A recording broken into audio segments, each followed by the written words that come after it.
So I was just reading Contra Wagner's blog. I'll post a link to it in my description box. It's about Descartes and atheism. Um, and Descartes' kind of a transitional figure. He's the bridge between medieval philosophy and modern philosophy and science.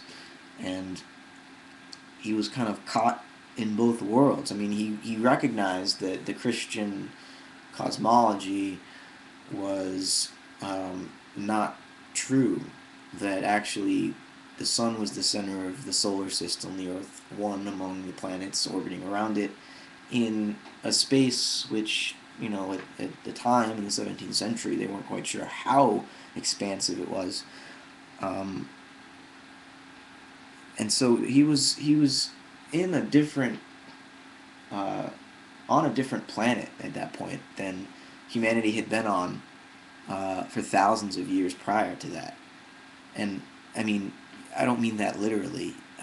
It was the same body of, matter um, underneath the Homo sapiens' feet, but prior to, um, you know, the 16th, 17th century, when Copernicus and other scientists started to popularize this notion of heliocentrism, people lived in a cosmos that was very much smaller than the one we currently live in, and very much more static and fixed, and still quite numinous, but also, the whole story was written. It was all there. It was contained. It was simple. Um, Descartes broke open this,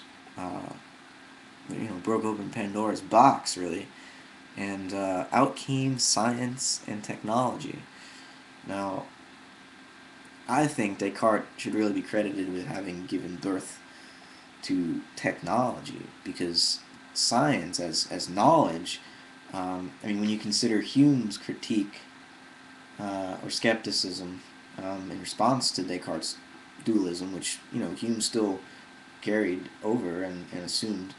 Um, when you consider Hume's critique, though, you see that the mind, if it is separate from the body and therefore from the senses, the mind actually doesn't see anything, um, you know, as far as our sensory data is concerned, that suggests causality uh, is there. I mean, we have to kind of assume that after we get this sensory information that actually shows no evidence of it whatsoever.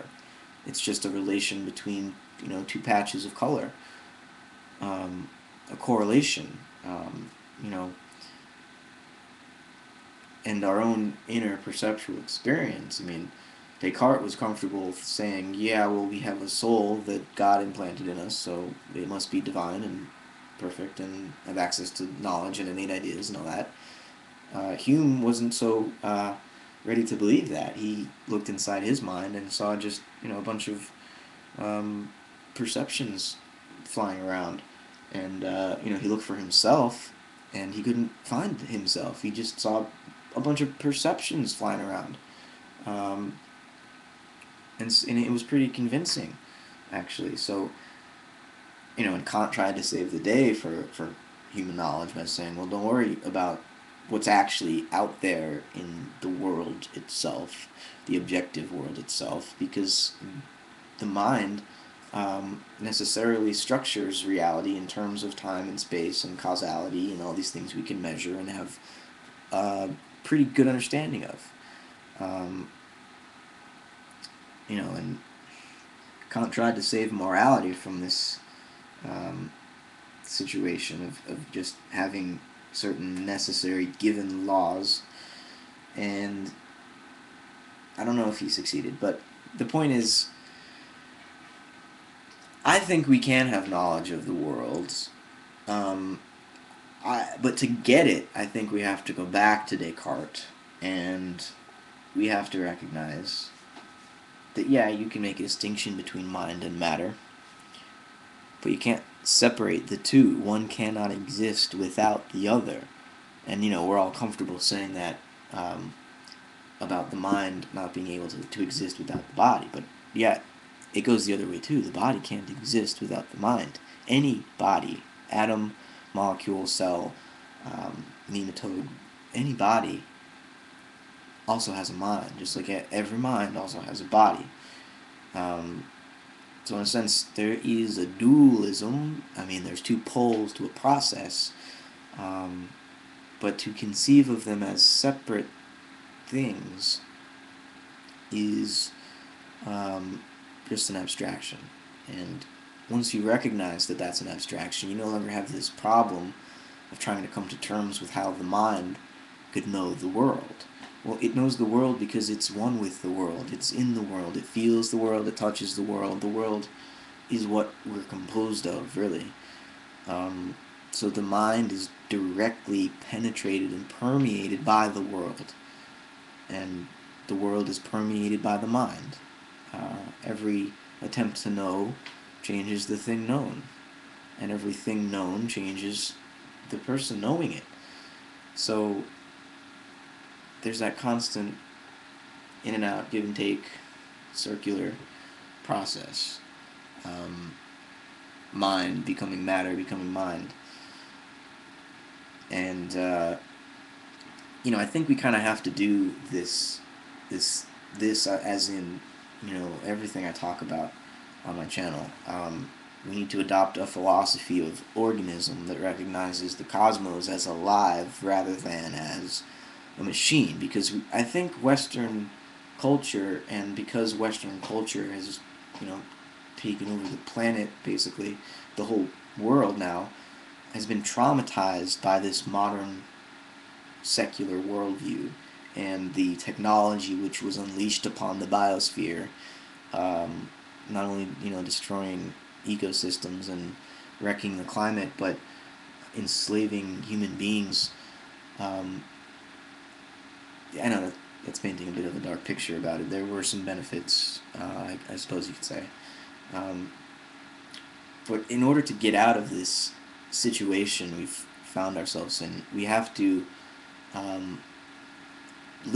come to live in a new universe. A new cosmology needs to be invented, created, or co-created, because this isn't a new belief system, a new religion. That's not what I mean. I mean, we need to live in the world in a different way, because the way we're living in this world doesn't work. And recognizing that you're essentially unity with everything else that is, not that you can't differentiate between yourself and everything else, but just that you to even conceive of yourself as outside of everything else is already an abstraction. Just realizing that, I think, starts to put us in a universe that is alive again, that we can feel connected to, that we can know, and not just know, but that we can love, that we can appreciate and communicate with. I don't just mean speak to, but be with, share with, and understand. Because we kind of feel like aliens on our own planet, in our own universe. And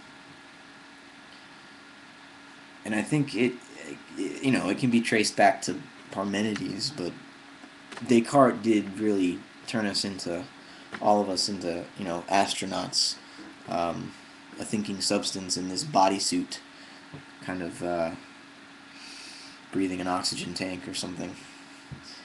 And we've got to get back in touch with the earth, with our bodies.